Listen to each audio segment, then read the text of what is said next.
Ladies and gentlemen, welcome to a brand new edition of the Lashing Out Podcast and the Nittany Sports Now Network. My name is Jarrod Prugar, and I'm joined by my good friend and co-host, Kevin Quigley. Kevin, it's everybody's favorite part of the spring season, portal time.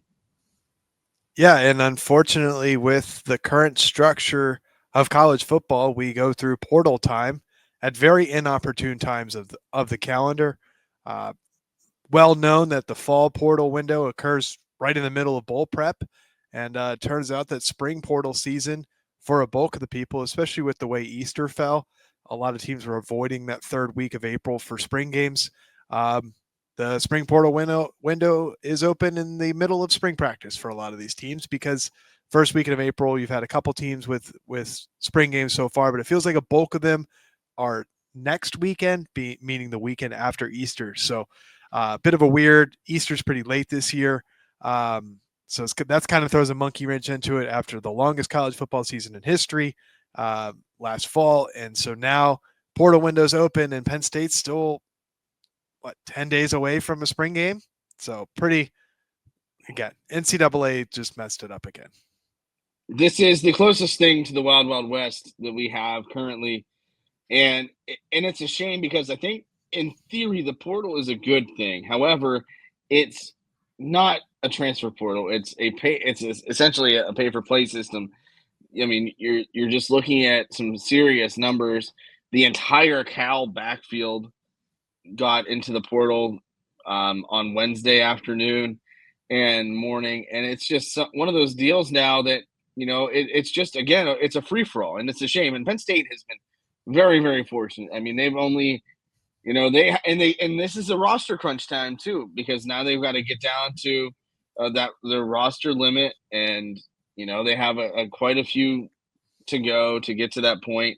And a lot of them are going to be walk-ons, but then you have guys like JB Nelson and Tamir Robinson that you had enter the portal on Wednesday for the Nittany Lions, and those two, JB Nelson was earlier in the week, but but Robinson was on Wednesday, and it's that's the nature of the beast. It's bizarre, but to me, when guys like that enter the portal, that means that I think that somebody is ahead of them on the depth chart that they weren't expecting.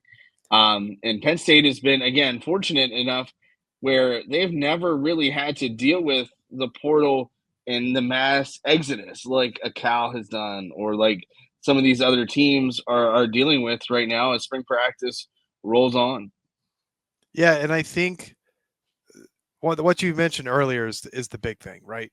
For the first time, or I guess not for the first time, the NCAA has reduced the roster size limit from 125 players down to 105, which means 20 players have to go. Penn State carried 125 last year, and a lot of teams weren't carrying 125. I think there was like a soft cap on the 105, and then you could fill out pretty much as large as you wanted to with walk-ons, as I believe kind of how some of the rosters were shaping out.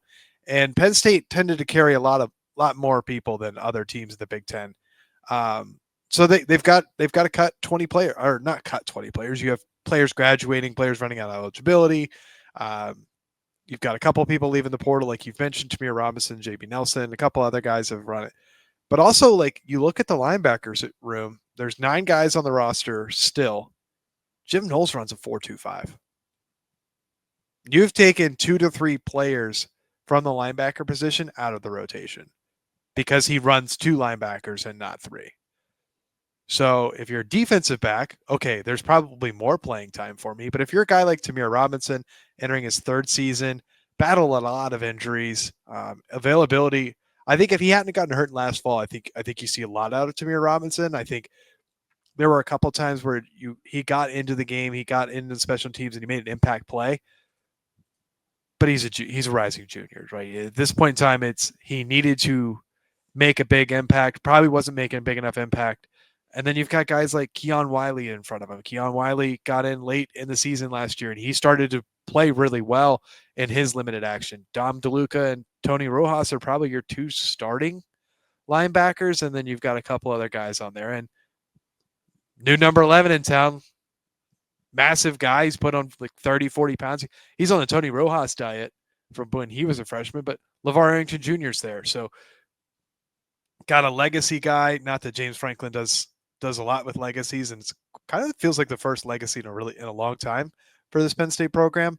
But it's just a crowded locker room. You have to trim 20 players from the roster. There's no panic at Penn State. James Franklin has built a culture of camaraderie. It's team focused. There's not a lot of me guys in there, and it shows. There are a lot of other teams, and I'm sure we'll get to it later. There are a lot of other teams who have a lot of me players, and it's pay me or I'm gone. And it doesn't seem like the Penn State program is running in that direction, which is great for me and you as media members or even fans of the team. Well, it's kind of boring, though, for media members because there's not much to write about, right? It's not like you're at Tennessee right now and you have Nico Iamaleava, who's at UCLA, who Penn State will travel to the Rose Bowl and play this coming season, who left, Tennessee. His camp is saying that it's not money-based, and I don't know I don't know the inner workings of the deal, but it's optically speaking, it looks awful. You skip practice right before their spring game. Right. So that's the downfall of this. Now, it's just one of those situations where there's no regulations. Right. It's again, that free for all that we've mentioned time and time again. That's a problem. And the timing is terrible because it's in the portal, though. I guess there isn't really a good time for the portal to be open. Maybe after a team has had spring practice, or everybody's got to be on the same spring practice schedule.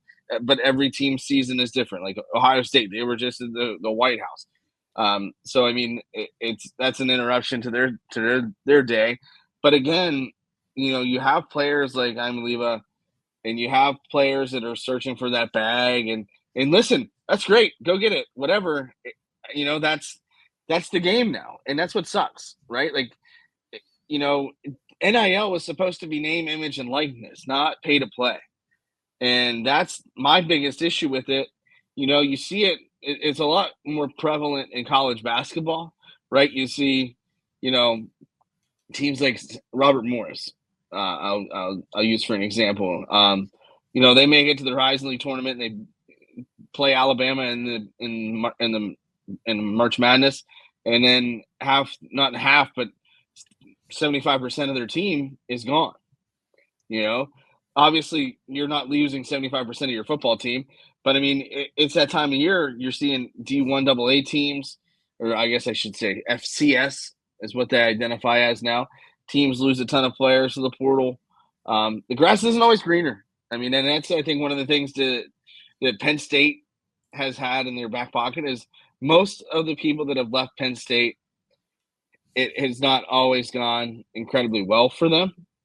And then also on the flip side, the ones that they have gotten out of the portal have worked out very, very well. Chop Robinson, to name the biggest impact of a transfer portal guy that I can think of off the top of my head. Yeah, and if you go back and look at Tennessee, Nico Iamaleava, I don't know. You and I were joking. We're gonna call him Nico Iamaleava. He was the face of NIL coming out of high school. He's the class of 2020. He's the class of 2023. Mm-hmm. He's the number 2 recruit in the country behind the one and only Arch Manning. Gets a 2-year, $8 million or a 4-year, $8 million deal for a guy who's coming fresh out of high school. I mean, he's the face of NIL when this whole thing starts. And 2 years later, he's trying to stop and frisk Tennessee for more money. Rumor was he wanted a 2-year deal, $4 million each. He wanted to double his salary. I think he was going to make 2.4 this because they backloaded it so that, if he left in his senior season, they weren't on the hook for all of it. But I think he was going to make 2.4 million his junior year, his third year out of high school, because he did redshirt his first year. So he was probably making $1 million and a half as a redshirt freshman. Like he got a lot of money. He was only 1 year as a starter at Tennessee. Ho hum. I mean, he was the September Heisman. If we go back and Tennessee gets to number 6, but then they met the SEC schedule and kind of fell apart. And then they had to travel to Columbus and they get smacked in Columbus. So he he gambled. He bet on himself, and we say that all the time about, especially with professional athletes. Bet on yourself. Like, there's only so much time as a professional athlete, especially in the NFL. You get one, maybe two big deals at the end of your career, just the way it works out with 4 and 5 year contracts coming out. It's great for job security initially, but it kind of limits how much money you can make because you only get the average career in the NFL is 4.5-ish years, I think. So maybe you get another 3 or 4 year deal if you're playing well, and 8 to 10 years in the league, it's a good run. That's one big contract. So I understand from his perspective, but also you got to read the room, and no one at this stage in the spring portal window is shelling out $6, $8, $10 million like they were in the fall. Right. And Duke gave $8 million to Tulane's quarterback, I believe. And with the way things are going with the house settlement and the revenue sharing, it's going to get completely different now coming up this spring or this summer. And again, this is just another missed opportunity for the NCAA to actually do something productive with their lives other than just sit there and reap the rewards, right? The NCAA and Mark Emmert, who is absolutely one of the worst commissioners, presidents that any big sanctioning governing body has experienced. Just let this shit go, and it's not helping anybody anymore. It's ruining the college game. That's what people have always said. It's amateur athletes, it's collegiate athletes, it's student athletes, and granted, the student has always been in asterisks or strike through font or whatever. But the fact of the matter is, they got to play for the love of the game. Now, I can go sponsor a player for $8 million to come to Penn State if I wanted to, or wherever. You know what? They're going to come there, and because who's going to say no to that type of money? As 18, 19, 20-year-old guys, I wouldn't say no to that money now. And you go and bet on yourself, because anything can happen in the game of football. Anything can happen in the game of life. But for me now, this is just kind of ruining. I don't want to say it's ruining college football. I think you're seeing a lot more parity. That's what we saw in the playoffs, especially in basketball. It's the haves still and the have-nots. But I mean, you're taking away what was once the pure aspect of college athletics and making it into a minor league system for the NBA and for the NFL, and that's not what people want this to be. You should be able to make money off of your name. If you want to run a football camp or a basketball camp or a baseball camp, yes, you should make that money. If you want to, be in Madden, or not Madden, but in NCAA, you should be able to make that money. But for schools to just go out and be able to buy you, that's the biggest problem with the portal and NIL right now. And now you're seeing situations like what you see at Tennessee and throughout the country, really. Yeah. Before I rebut, we got to make our money. So this episode is brought to you by Good Dog Beverage Company. Good Dog offers a variety of products, including vodka and whiskey cocktails, along with bourbon hard seltzers. Their Good Dogs leverage the beverage program. They donate a portion of the profits from every case sold and 100% of the merchandise sales profits to provide service dogs for people in need. You can go to gooddogbeverage.com. That's good, DOGG beverage.com to find merchandise and the closest retailer carrying Good Dog beverages to you. They have expanded to the LA market recently, but again, still not. It's in the New Jersey, New York, Boston, Massachusetts, Connecticut, Rhode Island area. So if you're in those areas, you can find it. Pennsylvania, rumor has it they're coming to us soon. Virginia as well. So, it would be good for going to UCLA this year. Nico can get some Good Dog when he shows up on campus. So, good point. I think what I would like to see from the NIL is they need to be contracts. With the way the transfer portal is, when you have so many of these free transfer, now they've restricted it. You get one free transfer, and then the next time you transfer, you have to sit out a year. Did that actually approve? They were talking about that. I don't think it has, but that's how it should be. That's what it used to be. It's in the works. You used to have to sit out a year if you transferred, and now it's not, and that ruins everything. And if you're Tennessee, so you secure the 4-year, $8 million deal for Nico, what happens to that money? Like, you can use it to go recruit other players, but then you're just buying another player from another program. It's just a vicious cycle of it all. I do like what James Franklin said, that there needs to be a summer portal window, and that's it, because the football season overlaps from fall into the spring semesters. So there's no good transition there. You're sacrificing bowl seasons, especially the college football playoff. Spring practices, they are what they are. Every college is different. Some colleges aren't even doing spring games anymore, which is a whole nother thing. I think Penn State is dedicated to the spring game for as far as we know for now, but we'll see where that goes later as time progresses. But there needs to be a Memorial Day transfer window. So somewhere in there, the third, fourth week of May into the first, second week of June, before summer ball really kicks off. And, if you know anything about college football, or you've met any college football athletes and have talked with them, they're on campus pretty much 12 months out of the year. It's maybe they get 1 month off in the summer, but wherever that 1 month falls, that needs to be the transfer portal window. And I do like what the SEC has done. Nico leaves Tennessee, and there's an SEC-wide rule where he is not allowed to transfer to another college within the SEC. And no other college in the SEC can recruit Nico to come play for them. So the conference is trying to preserve competitiveness and fairness and stealing playbooks and everything like that. And you don't want the haves, the Alabamas of the world who can bankroll an entire roster trying to poach. Let's say Vanderbilt gets a hot streak and all of a sudden they build this fantastic roster. You don't want Alabama buying up all of Vanderbilt's players and ruining any sort of competitive balancing that you have. So really like what the SEC has done there. I think the Big Ten should do that. Not that there's a lot of Big Ten intra transfers. I mean, Penn State has Nolan Rucci.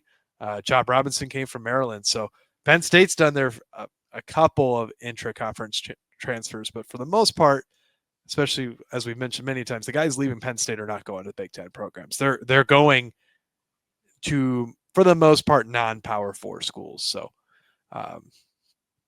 yeah. Yeah, I mean, you just have to deal with it, and it's an unwanted evil for these college football coaches, because now they're recruiting 24/7, not just guys on their roster, not guys they need to come into the program, but on the roster. You're having a recruiting departments dedicated to the portal. It's just it's the wild, wild west, and there's no sign of it getting better anytime soon. And that's the biggest issue. That's the biggest thing that's hurting college football right now. And I don't think the NCAA is competent enough to fix it. I don't think so. Programming note, we are only going to do 2 segments tonight because we made this segment a big one. Let's jump to the spring game real quick. Anybody that you're looking for on the roster to really make that leap? I don't know. I want to see some of these guys in person, but the problem is I don't know what this game is going to look like. And that's the new era of college football, because spring games are dying because of the way that the season is set up and because of the portal too.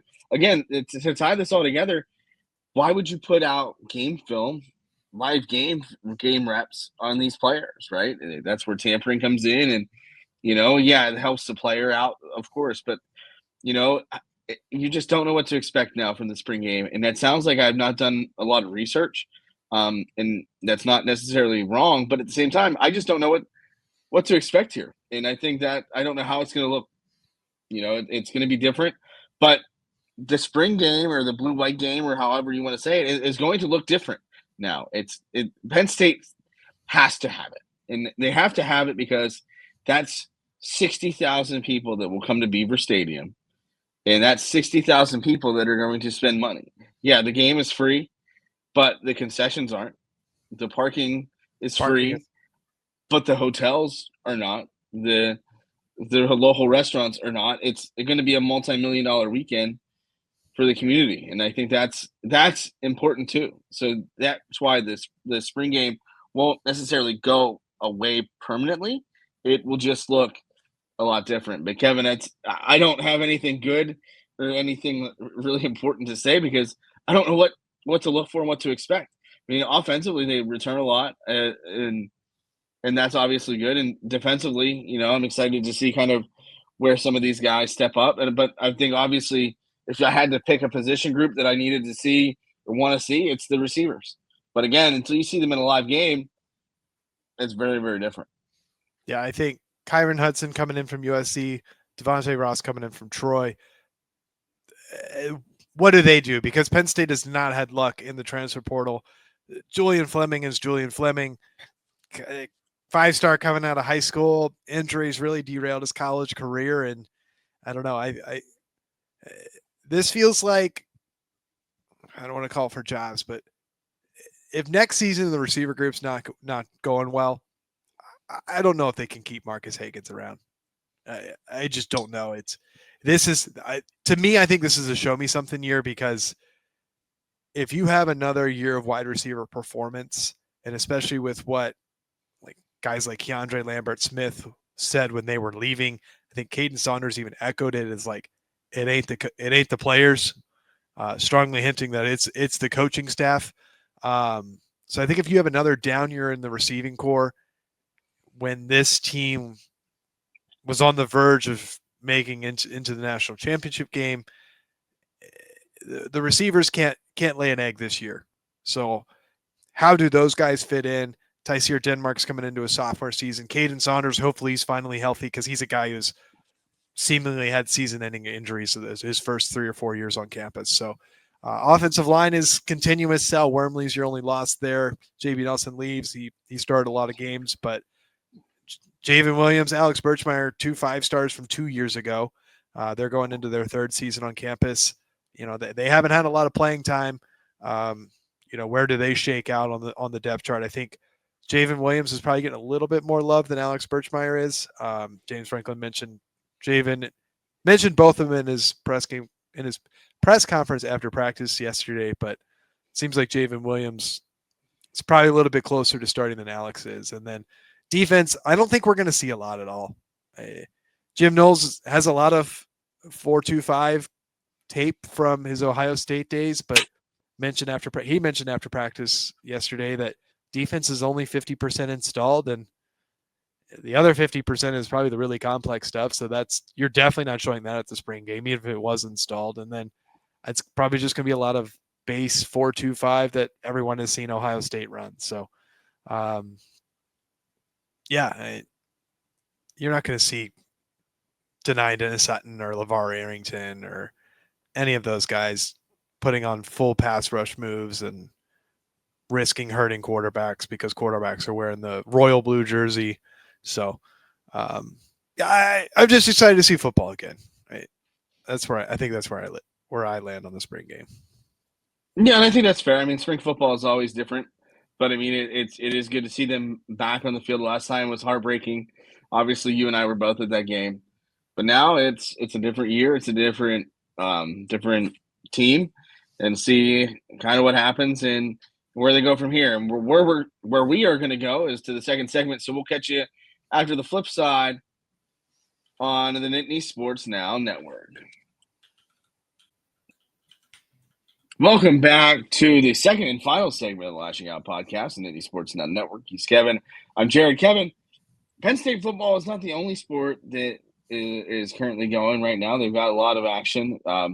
Penn State women's volleyball was in action against Pitt recently. And one of the teams that they represented was the men's hockey team who was playing in the Frozen Four in St. Louis against Boston University, if I'm not mistaken. Is that correct? Yeah. It was the Terriers? Yes. Yes, it's the Boston Terriers. And then, it's kind of cool to see them play in St. Louis. This is a team that was started really from the back pocket of Terry Pagula. They had a club hockey team for years. It played at the Greensburg Ice Pavilion, which is very close. It is connected to the Lasch building. And it's now completely different than what it is now. And the Lasch building is across, Haluba Hall is across from Pagula at Penn State. And it's, one of those situations where this team developed under Guy Gadowski, and they found themselves a game away from playing for a national championship. They fell short, but in the university's first quest to get there, I think they made a very special season out of the 2024-2025 campaign, and I'm excited to see kind of where they go from here. Yeah, and the team started winless in their first 9 conference games, 0-8, and then a shootout loss in overtime there. So just a great turnaround. The Big Ten championship tournament was awesome. They swept Michigan to start the tournament. Ended up losing on the road at Ohio State, but the run that they went on at the end of the season to even make it into the tournament, they split with the last series of the year. They split with Ohio State and Michigan. They swept Wisconsin and Notre Dame. And then back-to-back weekends, they played the number 1 team in Michigan State and the number 1 team in Minnesota and the polls at the time. And they split both weekend series with them. So team really got hot late. Guy Godowski, probably one of his best coaching jobs. I was there. It's like second year that they were NCAA eligible at the D1 level. Pagula Ice Arena is always a great time, but kind of cool to see them get there. They got close to the Frozen Four last year, 2 years ago. I can't remember. They lost in the round of 8 with a chance to get to the bid to the Frozen Four on the line there. So cool season, cool stuff, and it's just awesome to see college hockey. It's a totally different game. If I don't know if anybody watched it, or maybe you're going to tune into the NHL playoffs. NHL is a very polished game. I've always been told that the main separation between NHL and any other level of hockey is the skating ability. And if you watch a college hockey game, you quickly identify, oh yes, the NHL guys are at a next level of skating ability. College hockey, there's guys falling down all the time, bodies flying everywhere. They can't control the puck. And especially Guy Godowski's style. When I was there, 60 shots was not out of the question for a Guy Godowski squad, which was fun and exciting to watch. It's probably it was nerve-wracking as hell to watch how reckless they were in the Frozen Four, just because they were willing to trade chances. But BU's goalie was very stingy. Sergev was Penn State's goalie, Russian guy. He just signed an entry-level contract with Calgary Flames. He stood on his head against UConn to even get them there. UConn really outplayed Penn State, and then Penn State ends up advancing to the Frozen Four via double overtime goal by DeMarsico. Holy cow, that was a goal. If you guys can, it's on the YouTube somewhere. I think I did post it on Twitter of me recording it from my living room. Just so excited how that happened. I think I watched that goal like 5 or 6 times. Like, I got YouTube TV, so I can just rewind live TV, and I think I watched it like 5 or 6 times. My wife was in the other room, and she may have been judging me at how many times that I was rewinding that. But cool season, cool to see, and what a year for Penn State athletics. Right. I think football gets to the Final Four. Hockey gets to the Final Four. Well, I guess we can't call it the Final Four. That's trademarked by TNT. Women's volleyball wins a national title. Men's wrestling continues their dominance. Any other sports out there? Baseball seems to be having a decent start, which is surprising. Yep. The only 2 programs that absolutely laid an egg was men's and women's basketball. Soccer had a pretty women's soccer especially had a pretty successful season in the fall. We're not really covering men's and women's college soccer, but those programs both had pretty successful seasons. I feel like the women made it to the tournament in soccer. That would make sense. Like October, like November timeframe. I feel like the fall is very much a blur. But it was so long ago. But but you're right. It's been such a banner year for Penn State athletics, and I think that's huge. And that's a testament to what Pat Kraft is doing as the AD. Whenever you have a guy that's bought in on the university, bought in on his programs, there are clips of him in the locker room everywhere he goes, just being that hype guy. He is the department's hype guy, and that is so great to see. You didn't see that from Sandy Barber, and that's no disrespect towards her. She did an okay job. She's not going out there and making the impact that Pat Kraft is having. And you see an athletic department that is close-knit. I mean, you saw Katie Schumacher-Colley have Guy Gadowski's jersey on. You know, their team wore hockey jerseys in warm-ups. And, you know, they have the coaches come and talk, different coaches talk to each other's teams. Kale always talks to the football team. James Franklin always talks to the wrestling team. You know, and that's just one of those things. You don't really see that in a lot of places. And that's what makes Penn State special in that regard. But also, like, Pat Kraft's bought in, and everybody in the administration is bought in. And James Franklin mentions it time and time again. You know, Neely Bendapudi and Pat Kraft and James Franklin are all on the line.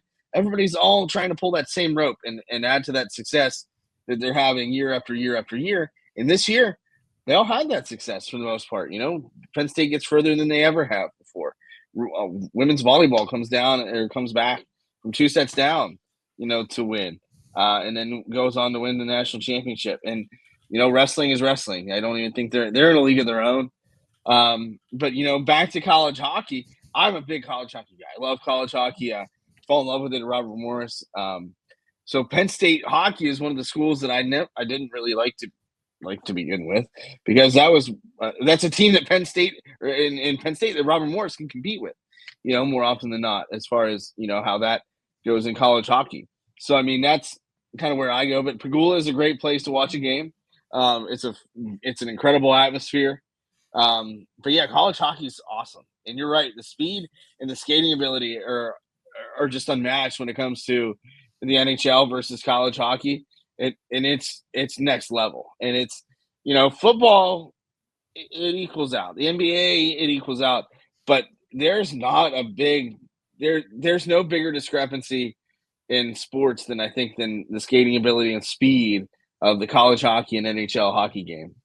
It's so fun to watch because, like, defenders are tripping over the blue lines, guys are on the rush and they're falling down, missing passes, and can't control the puck. Like, in the NHL, those guys have that thing on. I mean, it's glued to their stick at times, it feels like it. Especially guys like, I mean, just freak athletes like Sid and McKinnon and McDavid, guys who are just lightning quick and also super strong. I think I forgot who it was. He played for the Canadians, came and played for the Pens, and I read a quote from him, and he was talking about, like, first time he played Sid, saw how small he was. He was like, I'm just gonna lay heavy on this guy. And he was like, yeah, after about 40 minutes, I realized that every time I laid heavy on him, he just slipped off of me and, like, blew past me. He was like, yeah, he's just gone. Like, kind of figured out I had to do, like, that's the level of NHL. And you don't have, like, those dominant figures. It's a full team game, and hockey's one of those sports where you dress nearly your entire roster every night, and your entire roster has to play. It is. I didn't grow up playing hockey. I grew up watching hockey. Probably in high school, I really started listening to it. And, you know, Mike Lang passed away, and, like, Mike Lang was my foray into hockey. But hockey's the ultimate team game. You can't hide anybody. Even your fourth line is playing 7 minutes a night, which is greater than 10% of a game, and they're playing some of your key faceoffs in your defensive zone, and sometimes you just need them to not give up a goal, or, like, you know, that's your energy line. Maybe they get you a goal for it. So it's hard to find college hockey. You've got to really go seek it out, but it's so much fun to watch, and hockey's just such an awesome sport to play. So, but yeah, Robert Kraft is awesome. He was in Philly for the wrestling, I do believe. Not Robert Kraft. Not Robert Kraft. You mean Pat Kraft. Pat Kraft, sorry. Kraft has his own money in New England, but I like where your head's at. But no, you're right. Pat Kraft is in Philly. I'm in NFL draft mode. Yeah, Pat Kraft was in Philly for the wrestling. I believe he made the trip to St. Louis as well for the Frozen Four. Yes. You know, he's all over the place. It's the greatest job in the world. It would have to be an athletic director, right? It would have to be sweet, yeah. So, but no, and you're right. College hockey is special. College sports in general are special. You know, especially the Olympic sports like hockey, baseball, softball, those sports, the non-revenue sports. You know, basketball, they're the ones that aren't really impacted by the portal as much as maybe the basketballs and the footballs and those sorts of things. And even hockey portal, though. The hockey portal, I want to talk about this because we're talking about Guy Gadowski. Guy Gadowski's son is now transferring from Army, West Point, to Happy Valley, place he's very familiar with. So I think that's when Matt Godowski just signed with Penn State to transfer there. Not he had sure a how good that. season. He had a good season for Army last year. And I kind of liked it that I don't know if he was recruited or at the level to be recruited by Penn State coming out of high school. I do not follow junior high school hockey at all, but there's no he went to the D1 level and played really well. So there's no sort of nepotism there that Guy Godowski's just recruiting his kid in there. So other transfer had news. to have been a very weird. Sorry to cut you off, but that had to have been a weird dinner conversation. Dad, I want to play for you. Yeah, I want to transfer to your program. Yeah, we would love to have you. And I even if he was good enough to be a Penn State player coming out of high school, how cool is it that guy was just maybe the dinner table conversation in high school was no, go spread your own wings and fly and do your own thing and then prove yourself and then maybe you can come back. But last bit of transfer news for the abysmal men's basketball team who had a mass exodus of pretty much anyone imaginable. Niederhauser maybe going to the NBA draft as well. So the only bright spot of the roster, maybe going to the NBA. And then Ace Baldwin's out of eligibility finally after probably 8 seasons of college basketball. But Cincinnati is Josh Reed is going to be transferring into the men's basketball program. So guy coming in with experience. So hopefully we don't have to go through another basketball season like we just went through. Yeah, it's pretty miserable. But not every season can be glorious. Maybe next year they'll make the tournament. But Kevin, any parting shots? I feel like I haven't had a parting shot in a while, and it's been a month since our episode.